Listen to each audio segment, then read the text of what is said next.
What's up, YouTube? Lord Xander here, coming to you with another video. All right, so here's my quote ammo box. All right, so this is just a simple plastic container with some bubble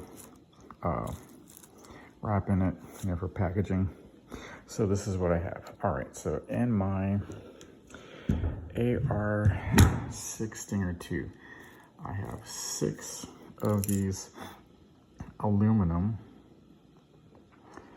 arrows with the broadheads on them. So as you see, those are sharp, and they have plastic nocks and plastic TPU vanes, so they can be loaded into the speed loader. Oh, pardon me. All right, so I got 6 of those. All right, so I got 3 of these carbon fiber off-brand arrows, and I have an aluminum knock, TPU vanes, and of course your broadheads. All right, then I have one aluminum red iodized, aluminum metal plastic TPU. So this is the name brand, obviously, because you see Steambow on there. And then you have I have a carbon fiber Steambow in here. So 6, 7, 8, 9, 10, 11, 12, or 12 broadheads in here. So I kind of pack them this way. And again, this, plastic container, I can easily fit that into my pocket, or a bug out bag, or wherever you can put it, and you won't be stabbing yourself because the plastic helps you from getting stabbed.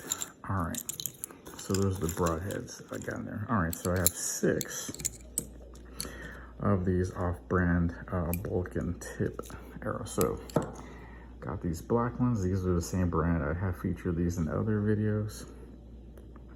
Aluminum nocks, flat nocks. Okay, and then this is these are all carbon fiber, by the way, and all bulk and tips. All right, so these are my favorite arrows because they're pretty bright in the upper magazine here, the internal magazine. So usually I line them up like this, solid black one, color green, solid black, color, and so that I know, hey, I can do a quick visual count through this. All right, so again, that's, I try to go minimalist when I have this in the trunk of my car. So I got all these arrows in here, and I got 5 light carbon fiber Steambow war bolts in my tactical quiver up here. Okay, so let me show you a new feature. So there I have the tuning trigger, because you can see it's bright red, and it's not like the standard trigger. So this is making a little less strain on the arrow and the string and ever, because you pull this and it goes up here and launches the arrow. All right, so here I have the 55-pound Steambow AR-6 Stonger II limb. Got aluminum limb tips, so you can see there is wear and tear on them, but the aluminum is way more durable than the polymer fiber ones. Okay, I got the Steambow flashlight in here. Got my green laser light. Took out the red one because I need to get more batteries. So as you can see, there's that hole right there, but I'll replace that back when I get a chance. And a new addition, I have a 45-degree off, 45-degree iron sight. So this is pretty cool because all I do to load it is just push that and it pops up. So this is cool. So I just turn this slightly that way. And as you can see,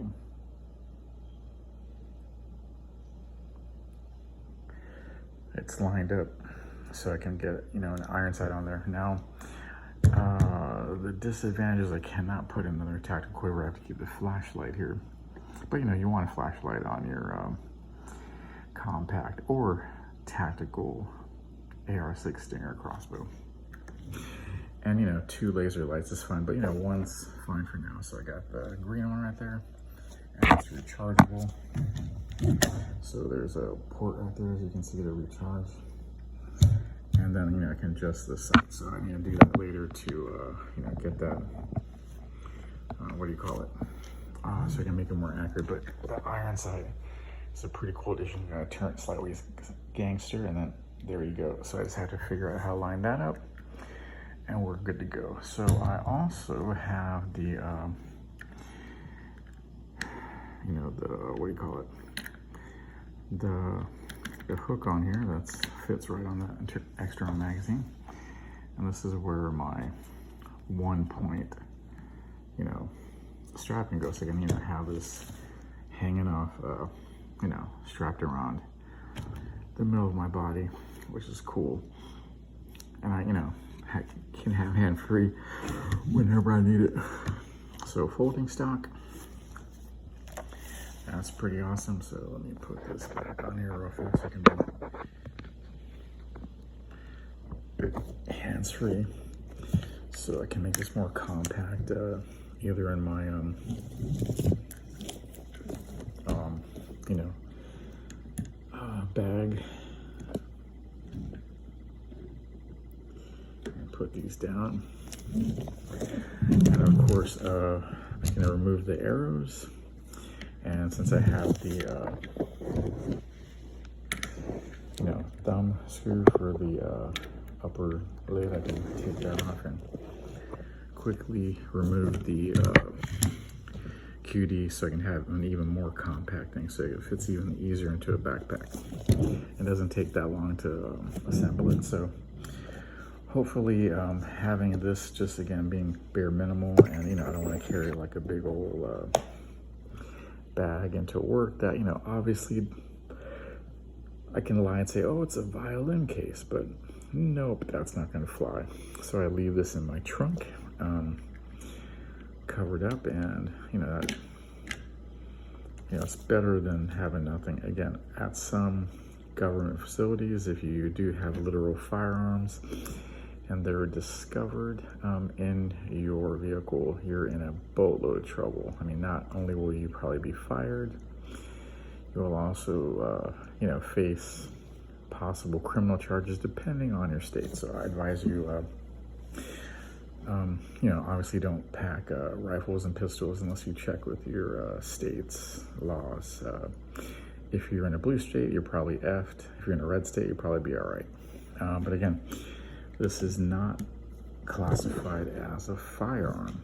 Okay, it is a weapon, obviously, and it can be a very deadly, effective weapon, but you know, it doesn't exactly fit that classification. But again, don't brandish this, you know, like out in public.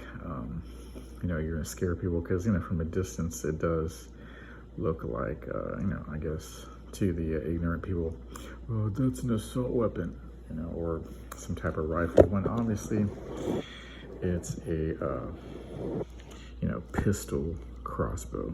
Again, this is nowhere near the size of a full-size regular crossbow by any stretch of the imagination, but to the ignorant out there, usually your local leftist, and I say local quite literally, which is Spanish for crazy. Yeah, you don't want to be showing people that, oh, this is in my trunk or whatever. So, you know, keep that on a DL, as the kids would say, the down low, and you should be all right. Well, anyways, thanks for watching. Leave a like, comment, subscribe. Any comments that you have, positive or negative, will help the algorithm. So what do you think of my 45-degree offset iron sights and my setup on my compact? I might get the string dampers too to make it more quiet. Again, on the 35 and 55 pound limit doesn't really do anything per se, but making this quieter is always a better thing, especially if you're in a zombie apocalypse. Anyways, leave a like, comment, and subscribe. I appreciate everyone out there, especially Donnie Banks and Flavors22 and everybody else that's been making comments on my video, even the smart-ass ones, so you know who you are. All right, well, I love you, and bye-bye.